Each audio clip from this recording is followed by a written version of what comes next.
Welcome to Unleashed, the show that explores how to thrive as an independent professional. I'm your host, Will Bachman, and I'm excited to be here today with Peter Kelly-Detwiler, who is the author of one of the Umbrex best books on the energy industry. The title is The Energy Switch: How Companies and Customers Are Transforming the Electrical Grid and the Future of Power.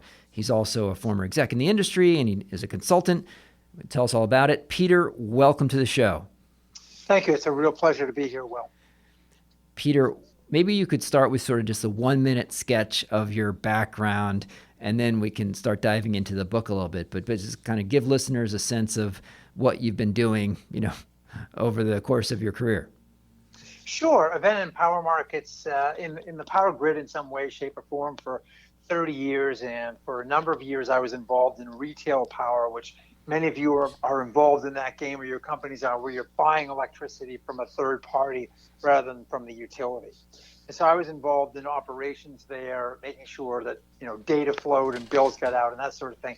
And then I ended up running something. We were building virtual power plants and paying people not to use electricity during periods of peak demand. It'd be like building a virtual highway on the road and paying people not to drive between the rush hours of 6 to 9 in the morning, for example.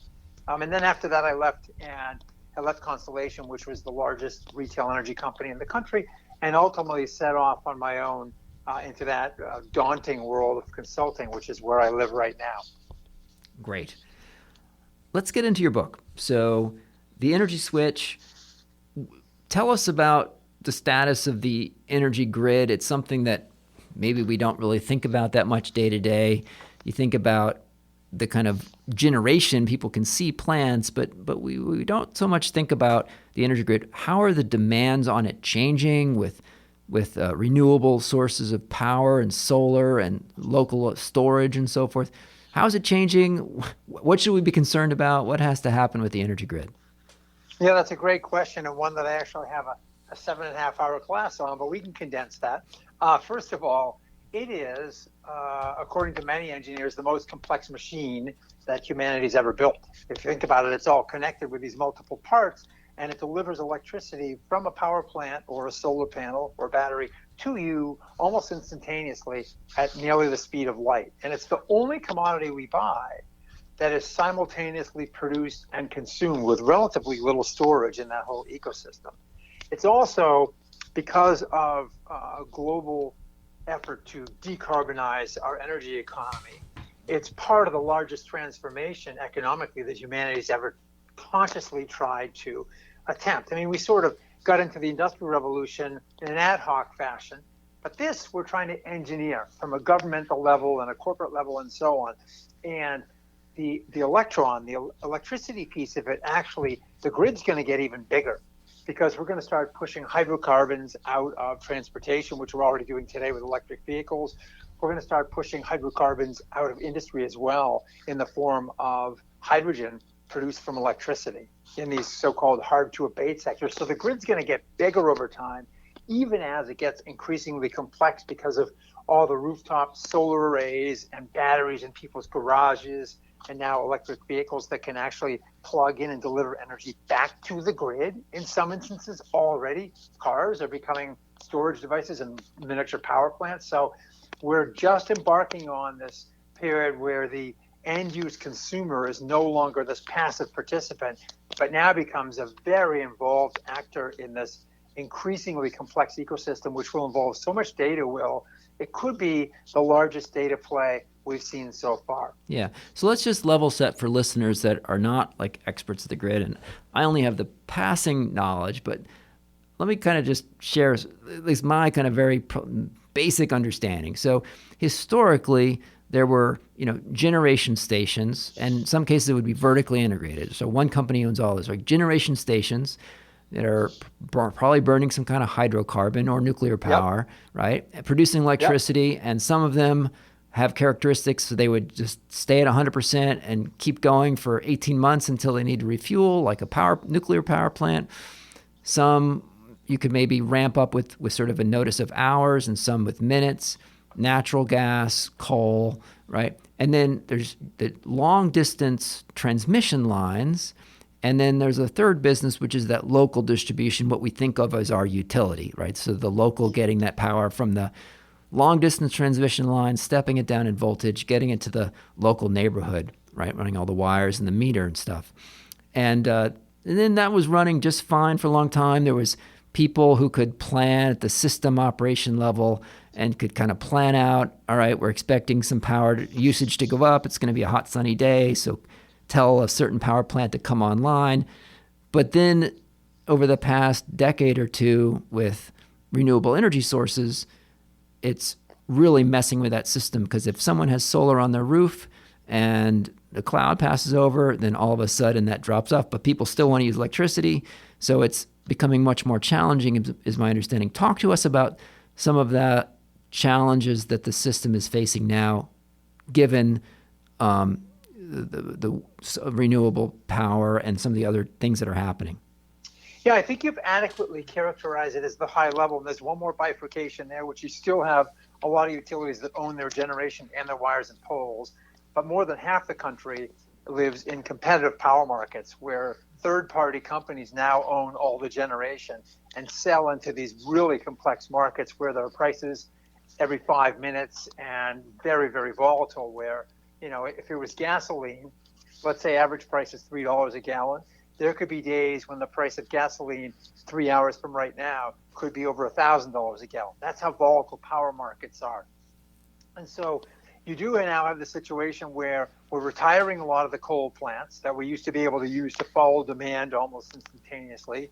We're actually making our gas plants ramp up and down faster to follow demand, and especially to deal with the intermittency, the variability of all these solar resources, both the ones on rooftops and the huge ones that cover, perhaps a square mile or a half a mile. And then you've got solar's interesting enough in its variability, because if clouds come over, changes the output. Even more challenging, Will, is wind. Wind energy, the output is a function of a cube of the wind speed. So 10 miles an hour versus 20 mile an hour wind speed gives you 8 times as much energy on the high side. So you still have demand that's been doing what it's done all the time, but now you have much more variability in the system, which means all these other resources have to be operated in new ways. And then you've got, people starting to put batteries in their homes, and obviously more solar on the rooftops, which in the middle of the day when the sun is shining, they're not consuming all the electricity from those solar panels on the roof. That power is flowing back to the grid in ways the grid was never designed. It was designed to be a one-way street. And now we have traffic flowing in both directions a lot of the time. So it becomes a much more complex energy engineering challenge than it has ever been in the past.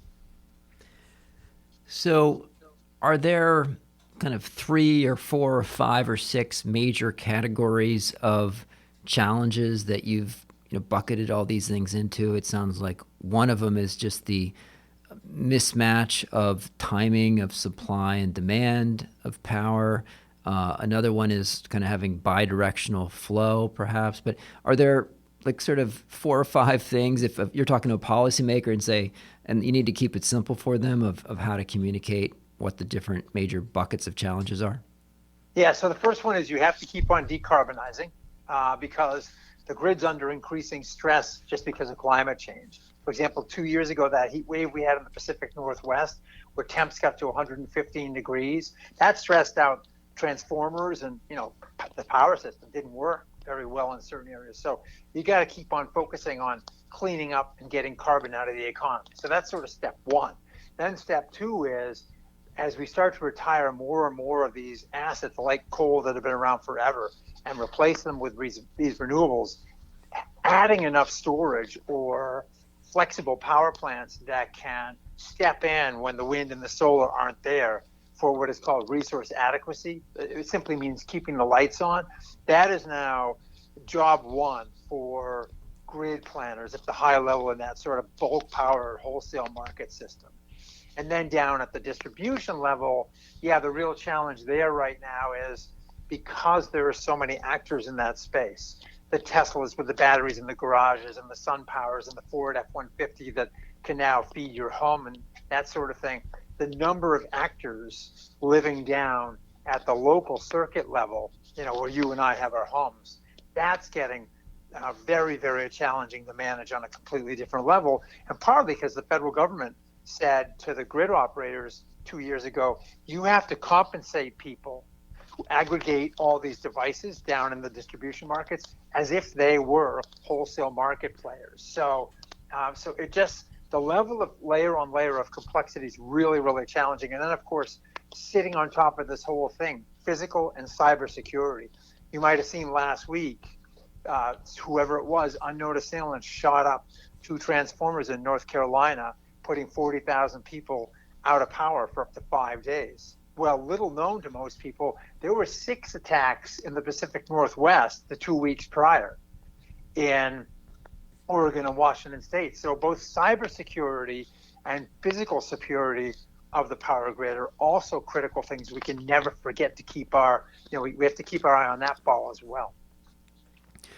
What about just the age of the grid and some of the, like, for example, transmission lines, fairly unsexy, and even setting aside all the challenges of distributed energy resources like, solar on your roof or batteries. I think I've looked somewhere that, some of these transmission lines were built maybe 40, 50 years ago, and maybe time for an upgrade. Talk to us a little bit about some of those features. Yeah, definitely a real challenge. And if you look around, like just in your local neighborhood, the transformers you're looking at on average are almost as old as I am, and I'm 62. The average transformer is like 50 years old, somewhere in that range. So we built a lot of this stuff a long time ago, and it's antiquated, and the new technology is a lot better. For example, you now have high voltage direct current lines that can carry more power more efficiently than the alternating current lines that we see strung across the landscape. So there's a need, and the American Society of Civil Engineers does a report card every year on the power grid, and they basically give the grid like a C minus, D plus, and indicate that we're underinvesting by at least $10 billion a year in terms of keeping up with, the investment that we need just to keep the grid where it is. And then, of course, we need all these additional investments to grow the grid to accommodate the increased demand for electric vehicles and all the other things that electricity is now beginning to do, the massive growth in data centers, for example. So you've got this challenge of not only we're not quite replacing what's aging out, but we have to also build new stuff, new transmission lines, substations, transformers, et cetera, to accommodate the economic growth in front of us. And of course, all the build out of wind energy in the central part of the country and solar energy in the southwestern United States and so on. So there's some pretty big investment challenges ahead of us. Let's go through some of these topics. So you talked about storage. Tell me a bit about what are some of the things happening with storage at the, at the wholesale level, by kind of the utility scale level, as well as storage at the kind of homeowner or smaller scale level. What are some of the developments that are happening now around that? Sure. So we've always had a little bit of storage in the grid in many areas of the country in the form of pumped hydro, where we take a whole bunch of water, pump it up a hill, store it in a reservoir up on the top of the hill, and then let the water run down through the turbine. So if power was cheap at night, put it all up, and then when power is expensive in the daytime, run it through the turbines. You lose about 25 to 30% of the raw energy in every cycle in that transaction. So that was the old storage, and 3 or 4 years ago, that was like 97% of all the megawatt hours we stored. But then we started to see, with Tesla and with others, the electric vehicle space scale up. And also we saw at the same time renewables coming in, and so there was this new need for storage. And the most cost-effective resource out there was lithium-ion batteries because of the EV industry. Every time you see a doubling of global cumulative output, the cost of batteries has fallen by roughly 20% until recent supply chain issues. So now you've got all these developers on the grid putting storage in. In fact, half of the new solar installations in this country are having 4 hours of lithium-ion batteries attached to them. And the real critical reason for that is everybody's producing solar energy at the same time, which depresses the prices. So if you could store that energy during those cheap hours and shift it to later in the day when it's more valuable, that's the thing to do, especially in markets that are solar saturated like California, Hawaii, other places like that. So we're seeing this massive influx of batteries in markets like California, Texas, the northeastern United States, especially where there are competitive markets. And then behind the meter in homes, you're seeing the same sort of thing in certain places, because in Hawaii, for example, they won't let you put new solar on the rooftop because there's so much power flowing into the grid from solar, they can't accommodate it anymore. So if you want to put solar on, you have to put a battery in at the same time. And in California, as early as tomorrow, they may be changing the rules on how people are compensated for the surplus electricity from their solar panels at certain times of the day. And California regulators are pushing really hard to get homeowners to install batteries in their garages, basements, et cetera, too, to help balance out the grid. So there's this big push right now for about 4 hours of storage duration. In a couple of years, we're going to need to see longer duration storage, 6 hours, 8 hours, 10 or 12 hours. And there are even some companies out there with batteries that can offer up to 100 hours of duration. So as we migrate towards more and more renewables, we're going to have the need for more and more longer term storage, not just 4 hours. But right now, the tool that everyone's using in the box is lithium-ion batteries. And when you say 4 hours or those different durations, what's that measuring? Like max production of the solar power unit, or is that hours of, you could run your house for 4 hours? What's that mean? So what it means is, let's say I buy a battery that has 1 megawatt of instantaneous output. So it's rated at a megawatt. It would be rated at 1 megawatt, 4 megawatt hours. So I could get 1 megawatt for a period of a full 4 hours. All right. And so some of them you'll see rated for 2 hours, in a shorter duration situation. And originally when lithium-ion batteries came in, they would be only like 10 minutes. And their job a couple of years ago was just to balance the frequency on the grid at 60 hertz, the oscillation of sine waves every second in the alternating current grid. But as we get more and more renewables into the space, the need for longer duration is there for the days and periods when the sun has clouds coming over solar panels, or when the wind doesn't blow for hours at a time. So that's the general trend, is longer duration. And I'm actually quite interested in this topic because I'm sort of my wife and I are thinking about getting solar for our house, and thinking about when's the right time to do it. Like, it seems that prices keep coming down. So it's like, should you wait longer for the prices to come down? But for storage, what do homeowners typically do, or what would you suggest people think about? Like, how much storage should you get if you want to get it for your house? Should you get like 24 hours so that you could be like self-sufficient for a while, or what's practical right now? No, you don't. Well, so you don't usually get. The thing about it is, if you want to size storage for the home, first you have to think about what's your maximum instantaneous demand. So I refer to it as the 3 kids with a long hairdryer problem, right?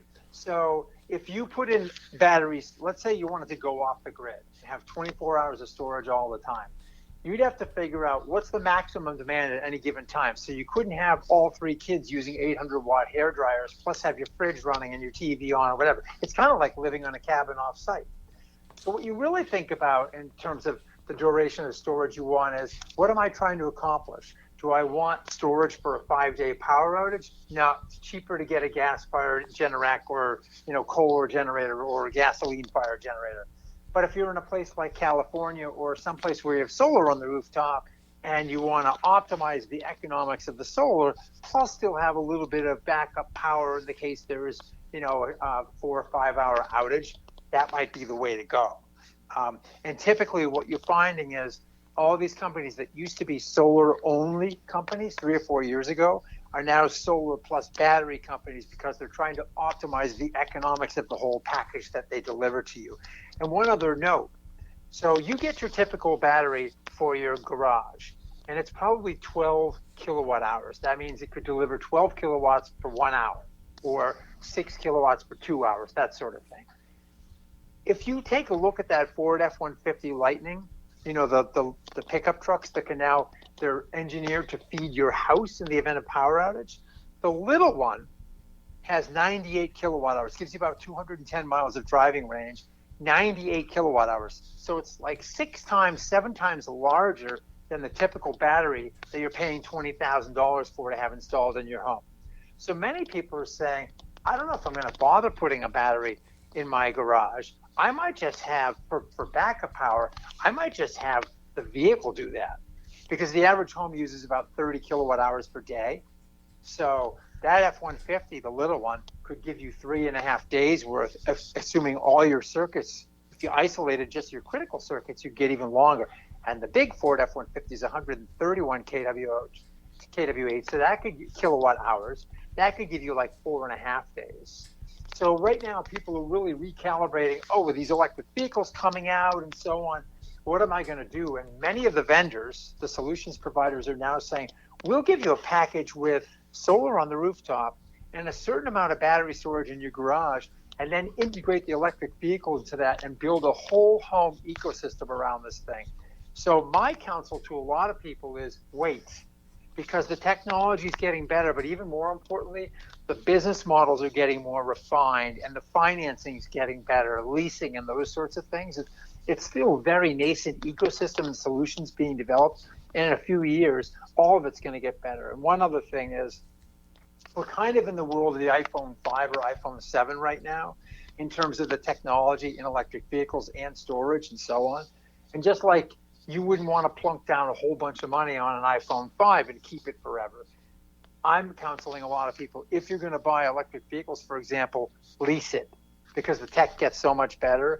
And with batteries, you might want to wait a little bit longer if you don't need to jump in and make the purchase just because the trends are moving in your direction for waiting. That's crazy that the battery storage in a truck is like 5 to 6 times what you'd get for paying $20,000. It's like cheaper just to buy the truck and park it in your driveway. Yeah, it is. And I mean, and you can have a righteous tailgate party with the Ford F-150 with the frunk, right? I saw one of those home renovation shows the other day. I don't know what Ford paid for it, but they had immediately the vehicle drove up to the home. They started pulling out the power tools, and I watched them open up the trunk called the frunk and start to plug in their 9-volt tools and stuff and power their job site right out of the vehicle. And I thought, what great product placement. But that's the world we're about to see, is this really interesting convergence between the transportation system and our existing electricity system, and creating mashups we've never seen before. Now, at the utility scale, beyond putting a lot of lithium-ion batteries distributed, and beyond pumping water, are there other things that utilities are doing, maybe producing hydrogen, or that they can then burn, or doing other stuff? I don't know, heating metal up to like 5,000 degrees or something. Like, are there other things that are going on that are you couldn't do at your home because they're too capital intensive, but that have the power at more utility scale kind of storage? Yeah, there are some interesting technologies out there. Like Siemens, for example, has this stuff where they take volcanic rock and they heat it up with resistance heating, and then take that hot rock and they can store like days worth of heat, and then they use that to boil water and create steam and spin a turbine. But guess what? They lose 60% of the energy in each round trip cycle. But there are other companies, for example, there's one right now that is building these factories on site, and they're buildings. And when they dig out the foundation, they infuse the dirt, they impregnate the dirt with this resin. And it's made by Cemex, the Mexican cement company. And essentially, it creates 35-ton bricks that can be stacked on top of each other for theoretically decades on end without degrading the bricks. And they raise and lower the bricks to either absorb or release energy, right? Because if you raise it, it's potential energy, and if you lower it, you're starting to release kinetic energy. And so there are companies. There's another company that's lowering weights down into abandoned mine shafts as deep as a mile long, and releasing energy as they unspool the coil, lowering the weight into the mine shaft. There is another company that's building rail beds on chains in Nevada, and they raise and lower these heavy multi-ton railway cars with weight on them to again absorb and release power. But the one I'm most excited, all these are sort of still in the science project stage, and it's unclear whether they're going to be able to do this at scale economically. The one I'm most interested in right now is a company here in Massachusetts and it's a guy, Matteo Jaramillo is the CEO. He spun out of Tesla. He was the battery guy there. He now has a technology which is, Neil Young would love it. It's reverse rust, right? It's iron air battery. When metal rusts, when steel rusts, it releases energy in the oxidation process.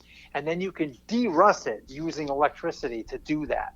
And so right now, they have 2 contracts where they can deliver 1 megawatt for 100 hours. So giving you really long duration storage. And because these things are made out of iron, they think they can make them a lot cheaper than lithium ion batteries. And they just raised $450 million for their first gigafactory. And they've got their first contracts rolling out next year with utilities. So there's some interesting stuff in the offing. And then you mentioned hydrogen. So the DOE is offering $8 billion right now to what they call hydrogen hubs, places where they're going to match hydrogen supply with end use demand. We have a huge amount of demand for hydrogen in this country, but it's all down in the chemical processing and fertilizer and ammonia creation region in the Gulf Coast. In fact, we have hundreds of miles of hydrogen pipeline down there, steel pipeline. The problem, though, is if you use hydrogen as a storage device, right, as sort of a battery, and there's big caverns they're building right now to store compressed hydrogen and then run them through turbines later. If you take 100 units of energy and put it into the electrolyzers that use electricity to split water into hydrogen and oxygen, and then liquefy or compress, and then store that hydrogen, and then run it through a turbine or a fuel cell, you lose 2/3 of the energy in the round trip equation. And that makes the economics not that compelling. And so that's one of the real challenges right now with hydrogen is these, and they're the laws of physics. You kind of have to obey them. There's some real challenges around just the round trip efficiency losses in that technology in particular compared to some of the competitors, which won't give you the duration that you need, but are much more cost competitive. So it's kind of like a zoo right now where there's all kinds of different animals in the zoo in terms of these technologies, and each one of them has its own characteristics that are helpful and some that are drawbacks. So you've convinced us, let's say, that we need a big investment in our energy grid. What are some of the current barriers, either at the public policy level or just in terms of the private company incentives of getting those changes made? So maybe some of the companies maybe they could invest in fixing the grid, but they wouldn't be able to capture the benefits of that, perhaps, or maybe public policy prevents companies from investing in it. Just talk to us about some of the things that are going to need to change from a legal or regulatory perspective to allow us to move forward. Sure. So the first thing is this is really all about carbon, right? And as a trained economist, it annoys me that we're doing all this about carbon, but all the subsidies and programs are essentially advantaging one technology or one approach rather than focusing on the issue of carbon. And carbon is, like many other things, it's an externality, right? It is an outcome of our economic activity that is not priced into the actual products or activities themselves. If we had a carbon price, we would then figure out the most efficient ways of dealing with carbon. Instead, we have subsidies for wind and solar and batteries and all that stuff, which creates very indirect and inefficient economic approaches to solve the main problem we're trying to do, which is build a world for our kids and our grandchildren that is still in that Goldilocks range of not too hot, not too cold, 1.52 degrees centigrade above where we are now, right? So that would be the first thing. Fortunately, though, we do have this less efficient set of tariffs and incentives, and the IRA that we just passed is the first time this country has really come up with some kind of an integrated industrial policy in my lifetime.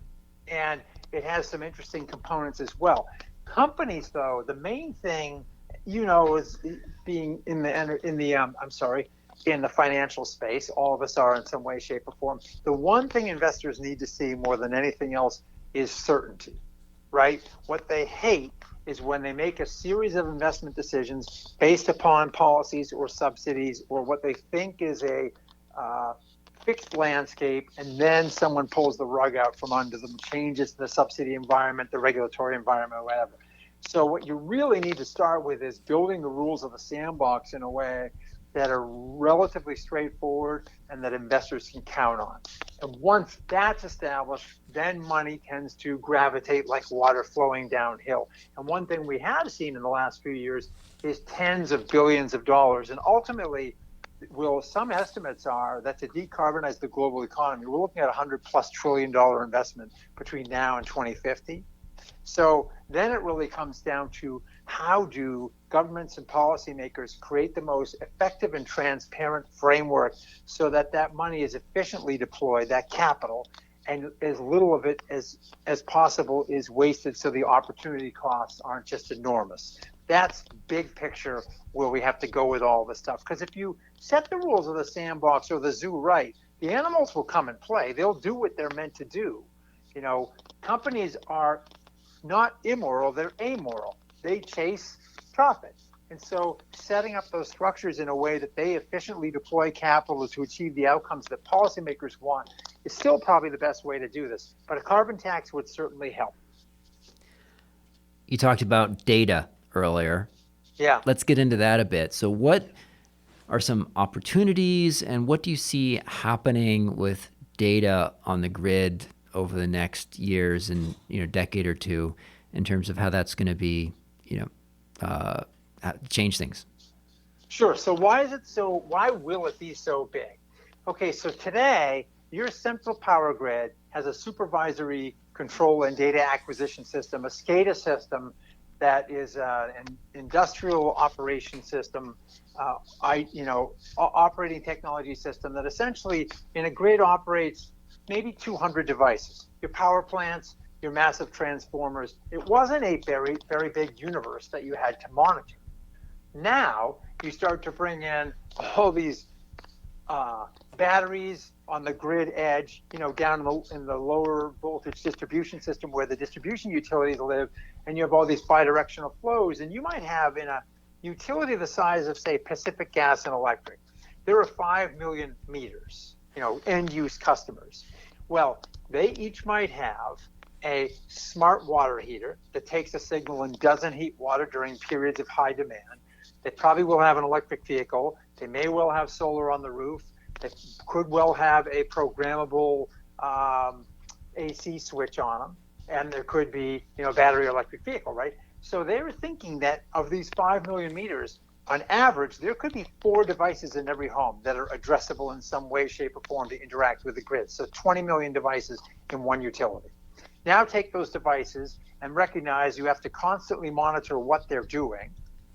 And are they on or are they off? How much are they consuming? And then if I ask them to change their behavior, when did they start? How much did they deliver? For how long? And when did they stop? And what state did they return to? Suddenly, you're talking about, and I had to do this for a client. My job was to estimate how many billions of transactions were likely to occur over X period of time in the United States as this whole distributed ecosystem started to ramp up. And you quickly get into the tens of billions of transactions because a water heater, for example, could be interacting with the grid every day. Some do already with utilities around the country. And so pretty soon you have these massive amounts of data flows, and then it becomes critically important to understand at the very locational level where your transformers are, and down at your feeder level, your circuit level, the stuff that feeds all of us, like the what, the where, the how much, the how long, and which directions the power is flowing, creating situational awareness that we could kind of take for granted in the past. We can't anymore because there are so many actors potentially doing so many things.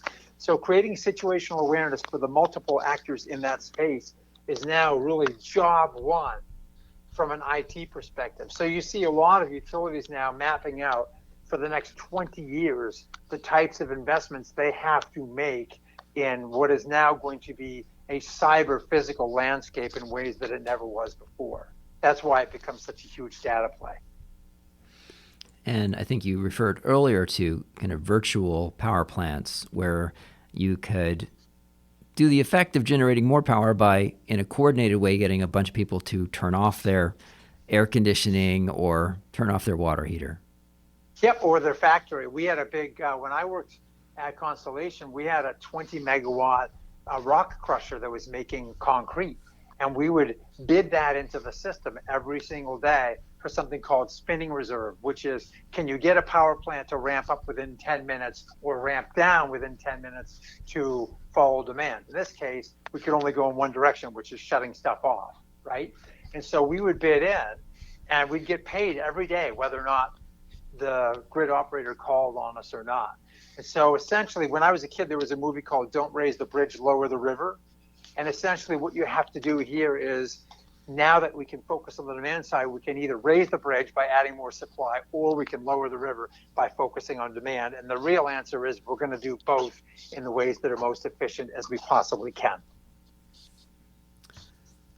Let's talk a little bit about your consulting practice. So we've covered some of the points from your book, but tell us a little bit about the kind of work that you do, the kind of clients you serve.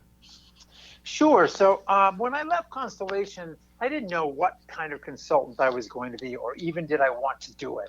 And I had this really good fortune, which I highly recommend any of you to do, which is get a year's worth of severance, which Constellation gave me because I'd been there for 15 and a half years, and they were trying to skinny down their executive suite because we got bought by Exelon. So there was redundancy, and they didn't want the virtual power plant that I'd built. They spun it out later on because they had 20,000 megawatts of generation. So the year I left, I ended up writing for Forbes about 150 articles, and I interviewed CEOs from battery companies and solar companies and some EV companies and all of, everybody doing everything possibly connected to electricity. And I did another, bunch of articles the following year. Then GE started asking me to write for them. And at some point I realized, I'm reading 30 newsletters a day, and I'm scanning 150 article titles, and I actually know more. I'm not the subject matter expert in any vertical. Like, I'm not the guy who knows the most about hydrogen or the most who knows about electric vehicles, but there are very few, if any, people who know more about how it's all connected, because I spent the last years trying to understand the connective tissue. And if you pull on this over here, what moves over there and why? So what I found is two things. A lot of people want to hire me for my strategic understanding because I understand contextually how the pieces are likely to move. And the other one is I found people hired me because I know how to be a storyteller. And so now two of my key clients are the American Public Power Association and the Smart Electric Power Alliance, which are, APPA has like 3,000 member utilities, and Smart Electric Power Alliance has thousands of utilities and regulators. And so I teach these 7.5-hour courses on, hydrogen, electric vehicles, storage, renewables, et cetera, et cetera. And then I have other clients who say, hey, write a white paper on what's going on in the distributed energy resource space and how many transactions, or tell me what's going on in offshore wind. We're looking at buying companies, who's doing what with cabling or platform development or whatever. So at this point, people kind of hire me to write a master's thesis for them over the course of a month, documented like heck. Most of my papers will have 125 or 150 footnotes in them. And then I do a lot of keynotes where I'll talk about something and then basically say, okay, ask me any question you want to know about electricity, and I can probably give you a defensible answer or tell you where to find the stuff.